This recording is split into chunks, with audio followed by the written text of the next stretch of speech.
Hi friends, welcome to this latest episode of the Nationalist View, and today we have with us a very special guest, Mr. Bipin Deo from Nepal. Bipin ji, thank you so much for joining us on this show and taking time out from your busy schedule. And welcome to the show.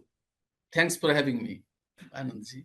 Bipin ji is a geopolitics expert from Nepal, and we are going to give his detailed bio in the description box also. And he teaches at one of the prestigious higher education institutions in Kathmandu. And he has been with us in the past also on our show. And he regularly comments, writes, and appears on various platforms. To talk about Nepal and other geopolitical issues, especially in the South Asia. And today we are going to talk about what is happening in Nepal, especially in run-up to the March 5 general elections, which are going to happen there. We know that right now, there is an interim or what you call a caretaker government there. So last year, this government was this government came after there were Gen Z protests across Nepal, and the then establishment had to resign and step down. So, in between, an interim government was placed so that national elections, general elections can be held. As we know that Nepal is now a parliamentary democracy, and Nepal is also not only neighbor of India and shares a border with India, but it has a deep historical and civilizational connect with India.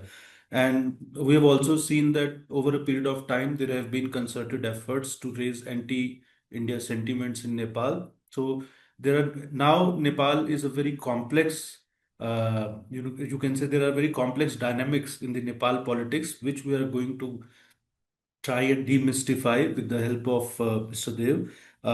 Sir, my first question is that no, as Nepal heads into the March 5 polls, so how would you describe the current political mood and balance of political forces in the country?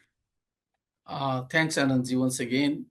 Actually, after this very Gen Z movement, landscape of the politics in Nepal has been totally changed, particularly in the life, style, organizations, and balance of the political parties.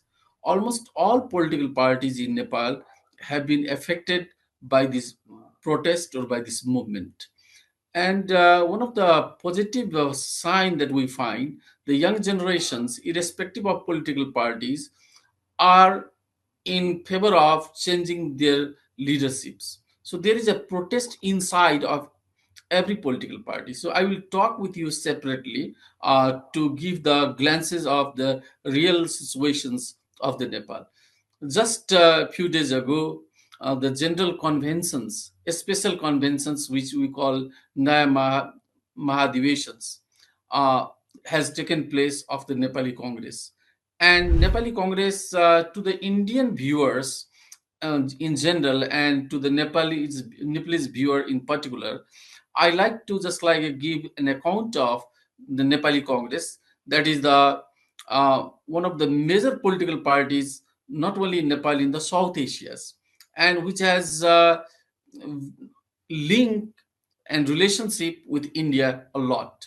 Let me tell you this way: Nepali Congress was born in Banaras, and just like senior leaders of the Nepali Congress, BP Koirala, Matrika Prasad Koirala, Krishna Bhattrai, they were freedom fighter of Indian national movement. They fought under the leadership of Mahatma Gandhi. And what happened was that these leaders were also jailed at the same time in preparation, presentation, and materialization of the manifesto of Nepali Congress. Dr. Ram Manohar Lohia and Jayaprakash Narayan had major role to play in those days. And Nepali Congress not only helped in the freedom movement of the India, they also had connect in different places of the South Asia, particularly when we talk about in the birth of the Bangladesh. Awami League has wonderful relations with the BP Gorala and Nepali Congress.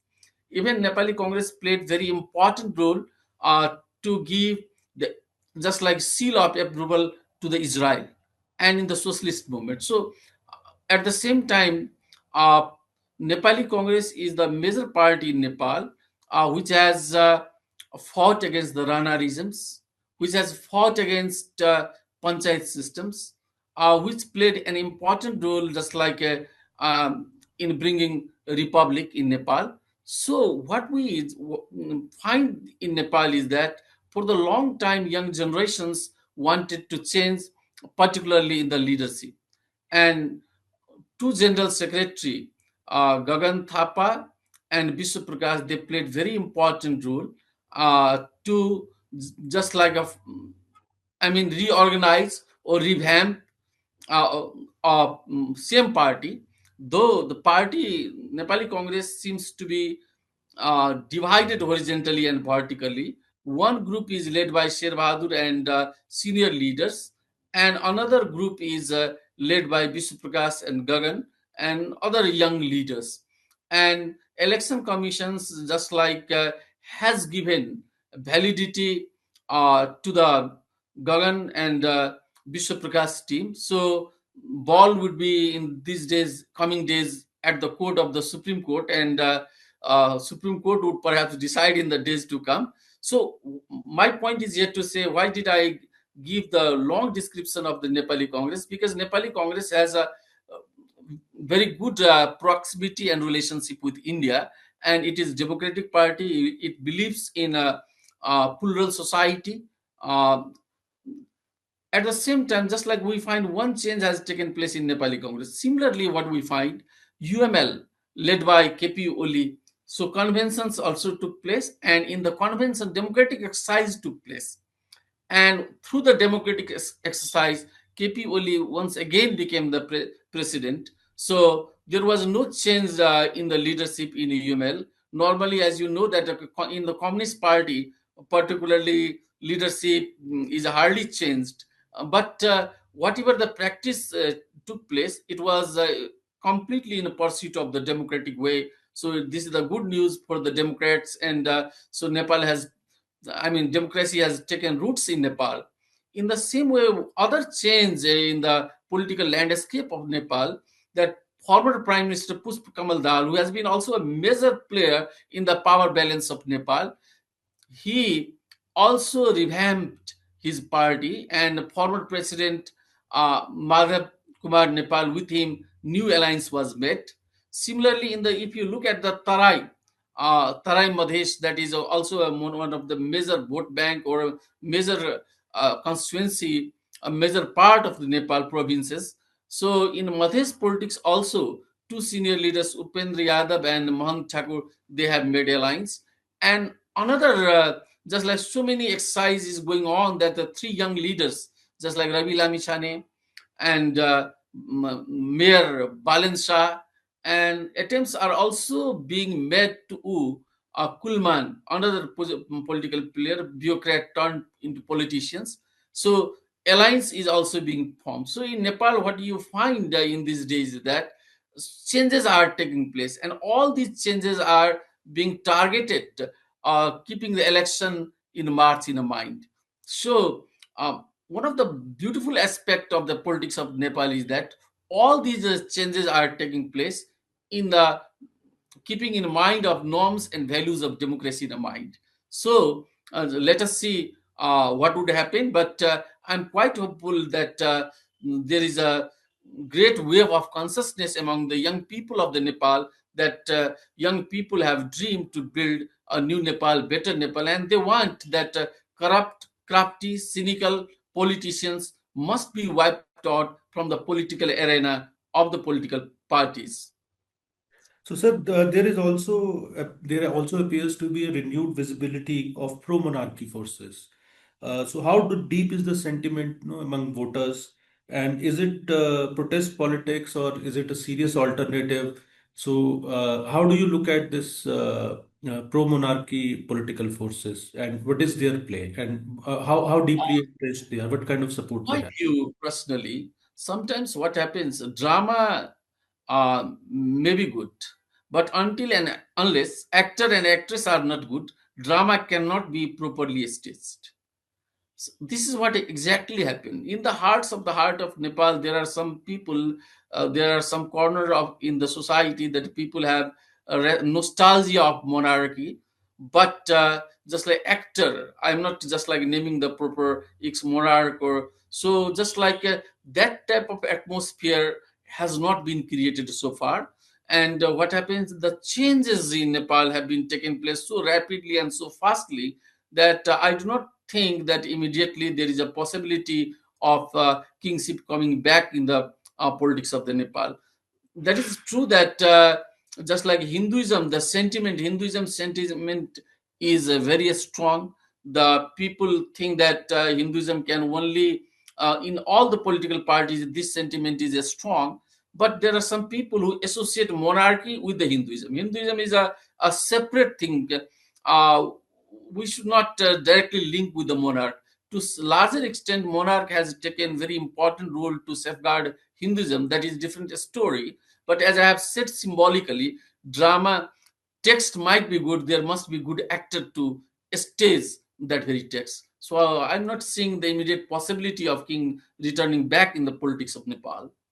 Sir, you talked about Hinduism being one of the central narratives, or Hinduism being at the center of the political narrative in Nepal. So, in run up to these elections, so how central is this Hindu identity narrative becoming in Nepal's political discourse? And also, given the fact that we recently saw there were very strong protests by common people of Nepal when killings of Hindu minorities happened in Bangladesh. So we saw a series of protests across Nepal. So how central is this Hindu identity to the political discourse of Nepal? This is very intelligent and important question, Anandji. Actually, Hinduism has been the part of the life of Nepal. No political party can say that we are not following, we are not just like believing in the ethos of Hinduism. Hinduism is the part of the life in Nepal. Majority of more than 80 people, 80% people are Hindus. Uh, but the point I like to raise is that all, just like all the political parties in Nepal, they talk about the Hindus' ethos and values. And whatever outside happens, just like we have with you, I have also discussed about the issue of the Bangladesh.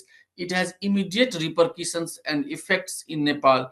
There were frequent demonstrations, protests in Nepal for raising the voice of the Hindus in Nepal. So political parties will definitely raise the issue of the Hinduism, just like a conversion. The is a major problem in Nepal. The people are being converted.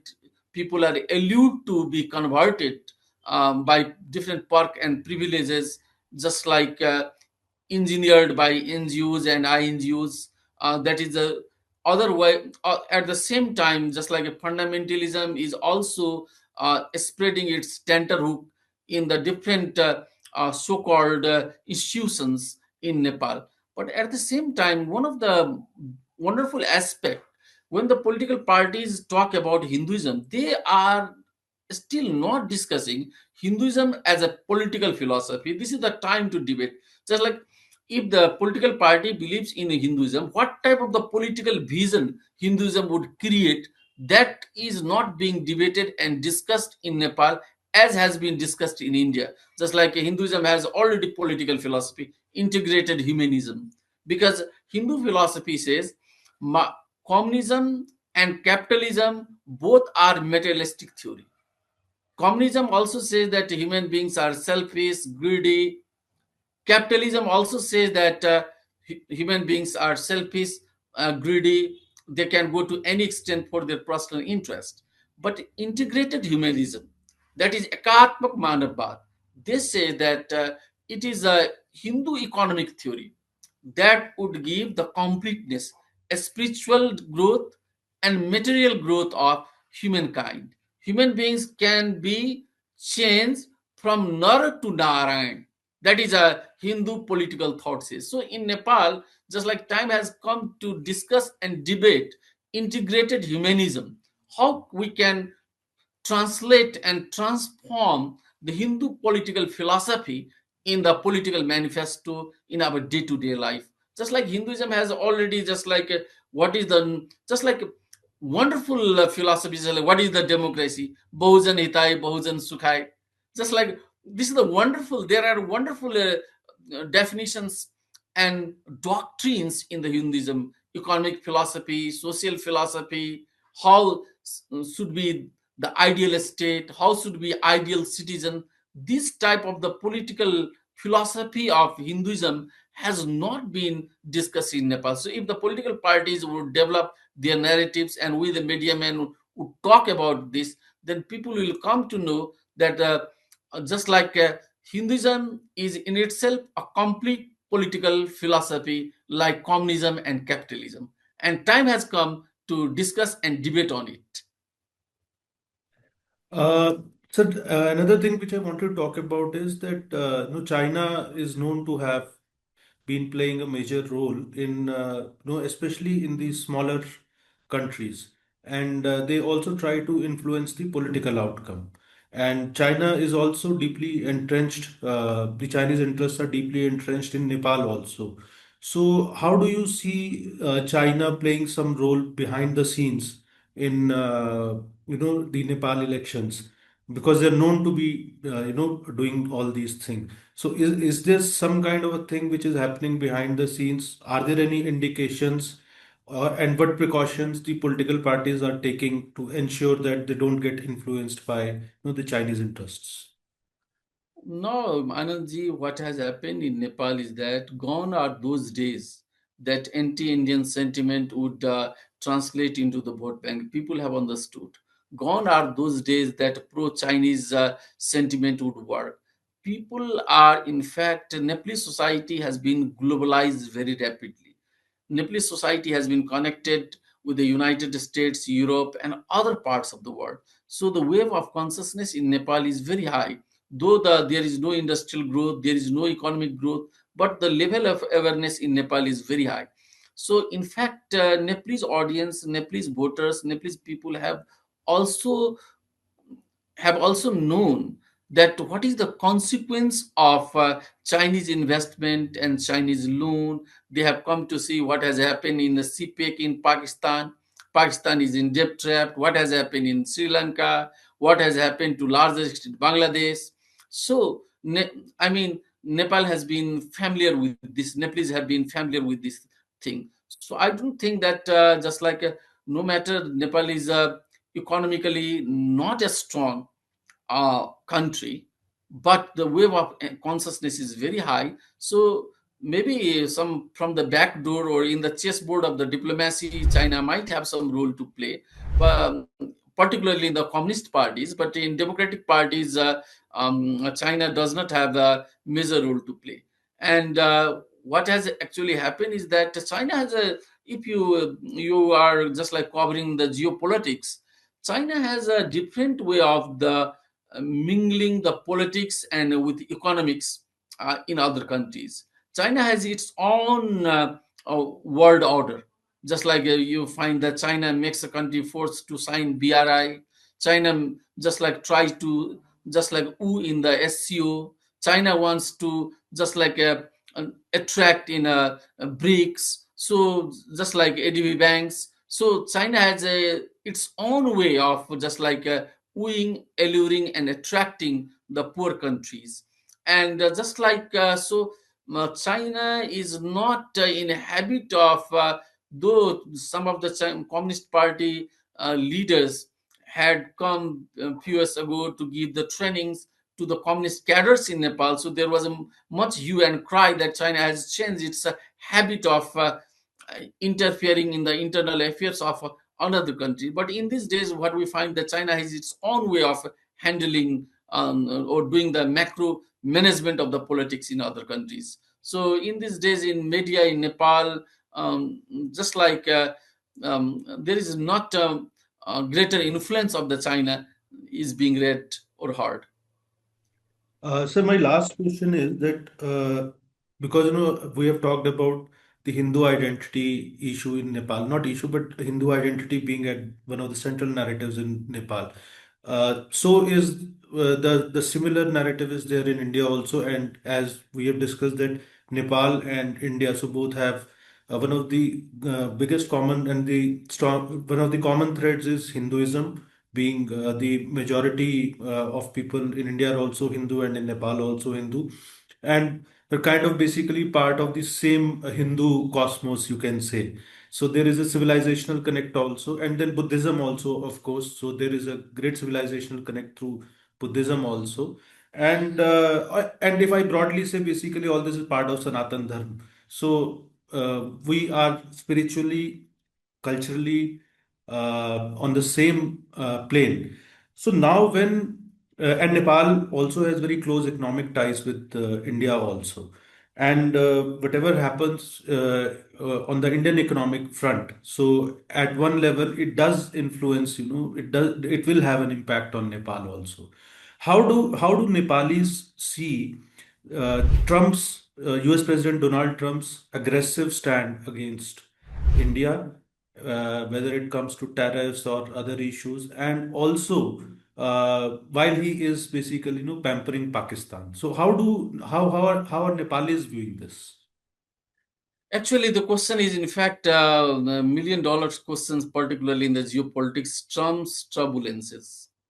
You find that Trump is everywhere and he's setting his narrative everywhere. Just like, particularly in the case of India, you find just like not only 50%, um, just like United States, some of the, just like if the India continues to purchase the Chinese, Russian energy, the tariff can extend to 500% to this type of also news has been appeared in the media of United States. Just like Trump has turns to be very aggressive and very assertive, and one of the, just like Secretary of Commerce Lutwin, perhaps he has just like made a remark that had Modi called by himself to Trump, perhaps trade agreement would have taken place. So this was in fact a deliberate attempt to tarnish the image of Modi and in general, and India in particular. So, in fact, just like this is a unique type of way of handling India after the operation of Sindhu. The, the core issue is that Trump, why the Trump tries to give unprecedented and unsurmountable pressure to India. This is the question that has to be discussed, because India is only one country. Just like if you talk about Lal Bahadur Shastri, when America gave the pressure to him, then it was at that, in those days when Indian economy was very backward, very poor, Jai Jawan and Jai Kishan. And from the strength of the nationalism, Shastri just like avoided the loan, the food grant of United States. Indira Gandhi, in spite of the pressure of the Nixons at the time of the division of the Bangladesh, just like Nixon threatened, even he went to the extent of calling Mrs. Gandhi as a witch, but she did not bow down. She did agreement in 1971 with the Soviet Rus. So you find the Indian foreign policy is like this. No matter however tough pressure United States gives to India, Indian economy is shining. Indian economy is rising by the leaps and bounds. At the same time, one of the wonderful things that's like I have written somewhere, no matter Trump is a pampering, telling that Asim Munir is my best field marshals, Pakistan is my close friend. But look at the, just like investment of Google, investment of Amazons, investment of Apples, they do not go to the Pakistan, they come to the India. So American investment is coming to India. So American businessmen, American investors. So there is a people to people, B2B, business to business relation is growing up in a spite of vehement and vociferous attack of the Trump's media against India. I think that people to people relationship between United States and India would change this very animosity in the days to come. As far as Pakistan has been concerned, you actually United States has been using for the long time Pakistan as its puppet of its game plan in the case of Afghanistan, in the case of Iraq, in case of Iran. And what happens, some of some of the articles that I have gone through, United States has been using, in fact, the Chinese military, high level military officer, to gather some of the informations of the Chinese technology and Chinese strategy by means of Pakistan's. Because Pakistan, in just like in 70s, when we talk about, when Henry Kissinger opened the door of United States of America to the China, at that time Pakistan has played very important role. Pakistan has played very important role as work rather as a bridge between just like China and America. In these days, what happened? A story has been changed. So United States is trying to use, just like Iran is also major problem, and how to just like keep Iran under the pressure. So Pakistan is a neighboring country. So Pakistan gives lots of the appropriate and conducive atmosphere for military of United States to work against Iran. So because of the geostrategic features, the United States is just like trying to woo the Pakistani military, particularly because whole the power in Pakistan is in the hand of the Pakistani military, and America understands very well. No matter it's always talks about democracy, human rights, mm, but as far as its national interest is concerned, it always keeps its eyes open on its national interest. So, from the Nepalese eyesight and from the lens and filters of Nepal, what we can see is that as far as economic relationship is concerned, there is a, I mean, very wonderful tie between India and United States. Maybe to some extent, because some extent Pakistan also is in the good book in these days after Sindur, but we cannot compare. Pakistan has a 500 billion economy, 2.5% growth, and India is by 2030 it is going to be third largest economy of the world. So we cannot in a geopolitical strategy we cannot compare Pakistan and India in these days. So I think that in the days to come, there is a Sergio Gore has come to India, and he has made wonderful declaration that he would play very important role in bridging the gulf between United States and India. Let us hope uh, what would happen in the days to come. So thank you, Bipinji, for taking time out from your busy schedule and sharing these deep insights with us. We hope to have you soon back on our podcast and talk more about Nepal and the geopolitics of South Asia. And because it's a very interesting time for Nepal in run up to the elections, and there are rapid political developments. And I would say, no, unfortunately, in Indian media, I will close this conversation by making an observation that no, in Indian media, I'm part of Indian media. There is not much coverage of the Nepal elections, and there is also probably a little bit of lack of understanding about the Nepalese politics. So I think we need to take a look at Nepal more closely, understand the dynamics, and also probably report more extensively on this, because Nepal's size might be small, but one, as Schumacher had said, that small is beautiful. And also Nepal is very very important geostrategically also, and also we have a deep civilizational and historical connect with Nepal.